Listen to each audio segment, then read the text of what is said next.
As we come to the end of 1 Samuel, we see Saul, after being rejected by God, showing more and more signs of mental illness, paranoia, depression, and the like.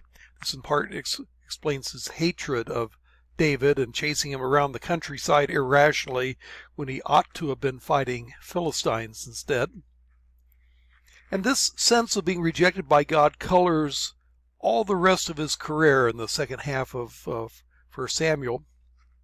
At the end of his life, after Samuel has died, he even consulted a medium, the witch or the medium of Endor, to try to bring the spirit of Samuel back from the grave in 1 Samuel 28 in hopes that God would reverse his rejection of Saul.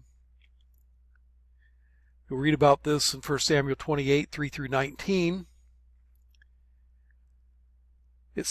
And sure enough, Samuel does seem to come back from the grave, and he even gives a true prophecy, saying that Saul would die at the Battle of Gilboa the next day.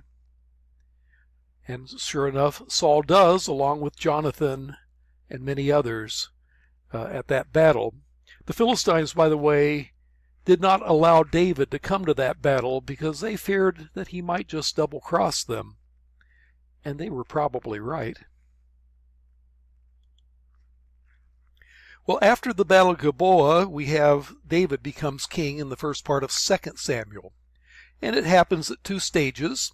Stage 1, he becomes king of Hebron, which is a city in Judah. 2 Samuel 2 and verse 4. In fact, he'll reign at Hebron for over 7 years before he becomes king of all Israel. The second stage happens when Ishbosheth is assassinated. The king, the son of Saul, was assassinated, and that gave David opportunity to take the throne of Israel along with the throne of Judah, reunite the country under himself, and become king of all Israel. A few points on the reign of David. One of the key things that happens during his reign is that God makes a promise covenant with him in 2 Samuel 7.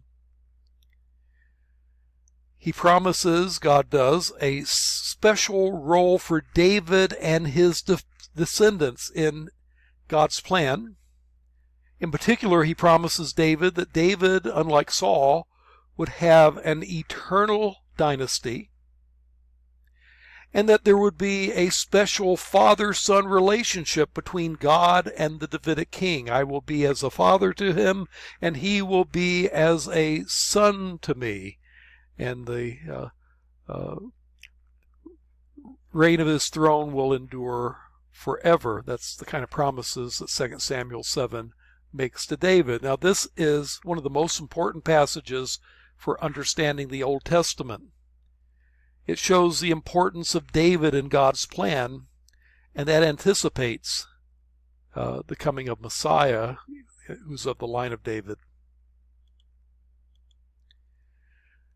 In 2 Samuel 8, and it's repeated in 10, it talks about David's conquest, and as it turns out, David took control of all the land that had been promised to Abraham way back in Genesis. From the river of Egypt, the Euphrates, to the river of Egypt, which is a wadi that divides Egypt from Canaan. The river of Egypt is not the Nile, by the way. All the way up to the Euphrates, from the Jordan River to the Mediterranean, all the land that was promised, he actually came to occupy. But the last part of his reign is marred by several mistakes. One mistake is that he has an adulterous affair with another man's wife, Bathsheba. You read about that in 2 Samuel 11 and 12.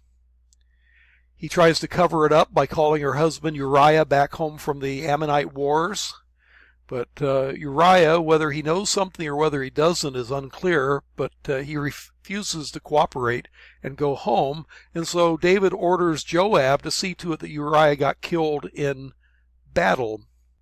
Now, this will not only sully David's reputation, but the prophet Nathan comes and announces judgment on David, that he's going to have all kinds of problems because of this, including his own son rebelling against him and the fulfillment of it, where Absalom tries to seize the throne from David later on. And the child conceived through this illicit affair with Bathsheba would die.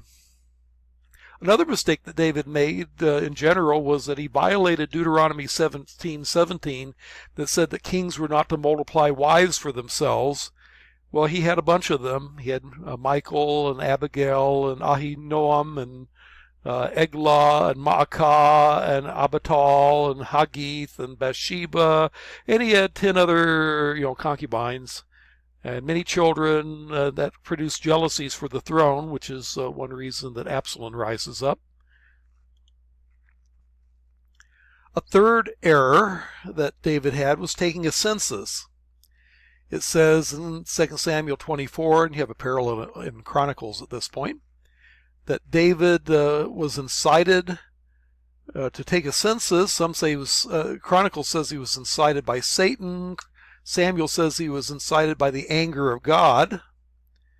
But a prophet by the name of Gad announces that God was going to punish him for having taken the census.